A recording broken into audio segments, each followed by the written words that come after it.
നമസ്കാരം. നടി നിഖില വിമലിന്റെ സഹോദരി അഖില വിമൽ സന്യാസം സ്വീകരിച്ചതായി ജനുവരി അവസാനത്തോടെയാണ് വാർത്ത പുറത്തു വന്നത്. അഖില സന്യാസ വേഷത്തിൽ പങ്കുവച്ച ഒരു ചിത്രവും അഖിലയുടെ ഗുരുവായ അഭിനവ ബാലാനന്ദ ഭൈരവയുടെ ഫേസ്ബുക്ക് കുറിപ്പുമാണ് അത്തരത്തിൽ സൂചന നൽകിയത്. തന്റെ സഹോദരി സന്യാസം സ്വീകരിച്ചതിനോട് ടെലിവിഷൻ ചാനലിന് നൽകിയ അഭിമുഖത്തിൽ നിഖില വിമൽ പ്രതികരിച്ചു. അഖില സന്യാസം സ്വീകരിച്ചത് മാധ്യമങ്ങൾ അറിഞ്ഞത് ഇപ്പോഴാണെന്ന് മാത്രമേ ഉള്ളൂ. പെട്ടെന്ന് ഒരു ദിവസം രാവിലെ പോയി സന്യാസം സ്വീകരിച്ചതൊന്നുമല്ല. വളരെ കാലങ്ങളായി അവൾ ഈ പാതയിലായിരുന്നു. എൻ്റെ ചേച്ചിയായതാണ് അവൾക്ക് ഇപ്പോഴുണ്ടായ ഈ ബുദ്ധിമുട്ടിന് കാരണം. അവൾക്ക് നല്ല വിദ്യാഭ്യാസമുണ്ട്.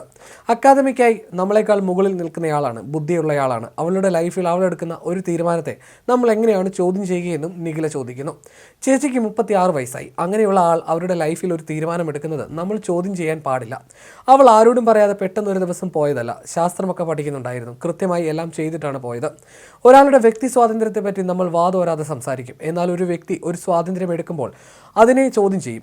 അവൾ അടിപൊളിയായിട്ടുള്ള ആളാണ്. സിനിമയിൽ ജോലി ചെയ്യുന്നത് കൊണ്ട് ഞാൻ പോപ്പുലറായി. അക്കാദമിയിൽ ജോലി ചെയ്യുന്ന ഒരുപാട് പേരെ നമുക്കറിയില്ല.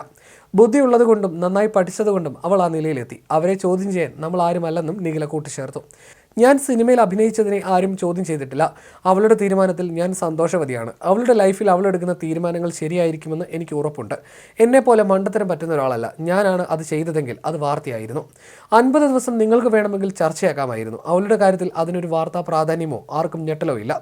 അവൾ സമാധാനമായി ജീവിക്കുന്നു. അവൾക്ക് വേണ്ടതെല്ലാം അവൾ ചെയ്തിട്ടുണ്ട്. യാത്രകൾ ചെയ്തിട്ടുണ്ട്. ഫോട്ടോഗ്രാഫിയൊക്കെ ഇഷ്ടമുള്ള, ഭക്ഷണം കഴിക്കാൻ ഇഷ്ടമുള്ളയാളാണ്. മണ്ടത്തരം പറ്റി പോയതല്ല.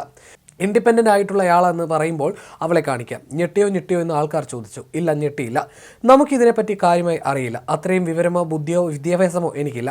കേൾക്കുന്ന നിങ്ങൾക്ക് ഞെട്ടലുണ്ടെന്നല്ലാതെ ഞങ്ങൾക്കില്ല. സാധാരണ ഒരു വീട്ടിൽ ആളുകൾ പഠിക്കും, ജോലി ചെയ്യും, വിവാഹം കഴിക്കും. എൻ്റെ വീട്ടിൽ അങ്ങനെയല്ല, വ്യത്യസ്തമാണ്. എൻ്റെ അച്ഛൻ നക്സലൈറ്റ് ആയിരുന്നു. നക്സലൈറ്റിൻ്റെ മോളെങ്ങനെ സന്യാസിയായി എന്ന് ചിലർ ചോദിക്കും. ഞാൻ കമ്മ്യൂണിസ്റ്റുകാരിയാണെന്ന് ധാരണയുണ്ട്. അതൊക്കെ ആൾക്കാരുടെ ചോയ്സ് അല്ലേ. നോർമലായ ഒരു വീടല്ല എൻ്റേത്. എൻ്റെ വീട്ടിൽ നോർമലായിട്ട് അമ്മ മാത്രമേ ഉള്ളൂ. എൻ്റെ വീട്ടിൽ ഇതൊന്നും ഒരു പ്രശ്നമേ അല്ല. എൻ്റെ വീട്ടുകാർക്കില്ലാത്ത ഞെട്ടൽ നാട്ടുകാർക്കുണ്ടാകേണ്ട കാര്യമില്ലെന്നും അഭിമുഖത്തിൽ നിഖില പറഞ്ഞു. ഡിസംബർ 12-ന് സന്യാസ വേഷത്തിലുള്ള ഒരു ചിത്രം അഖില ഫേസ്ബുക്കിൽ പങ്കുവച്ചിരുന്നു. പിന്നീട് അഖില കുറിപ്പൊന്നും പങ്കുവച്ചില്ലെങ്കിലും ജൂന പീഠാധീശ്വർ ആചാര്യ മഹാമണ്ഡലേശ്വര സ്വാമി അവധേശാനന്ദഗിരി മഹാരാജിൽ നിന്നും എൻ്റെ ശിഷ്യയായ അഖില ഇന്ന് അവന്തിക ഭാരതി എന്ന നാമത്തിലേക്ക് എത്തിയെന്ന ജനുവരി 29-ലെ അഭിനവ ബാലാനന്ദ ഭൈരവയുടെ കുറിപ്പാണ് ഈ വിഷയം ചർച്ചയാകാൻ കാരണമായത്. അഭിനവ പങ്കുവച്ച ഗുരുവിനൊപ്പമുള്ള ചിത്രത്തിൽ സന്യാസ വേഷത്തിൽ കാവി തൽപ്പാവ് ധരിച്ചിരിക്കുന്ന അഖിലയും കാണാം. കലാമണ്ഡലം വിമലാദേവിയുടെയും MR പവിത്രൻ്റെയും മകളാണ് അഖില വിമലും നടി നിഖില വിമലും. നിഖില വിമൽ ബാലതാരമായി സിനിമയിലെത്തിയപ്പോൾ പഠനത്തിലാണ് അഖില വിമൽ ശ്രദ്ധ കേന്ദ്രീകരിച്ചത്. ഡൽഹിയിലെ JNUവിൽ തിയേറ്റർ ആർട്സിലായിരുന്നു ഗവേഷണം. ഇതിനുശേഷം ഹാർവാർഡ് യൂണിവേഴ്സിറ്റിയിൽ Mellon school of theatre and performance research ഫെലോയായിരുന്നു.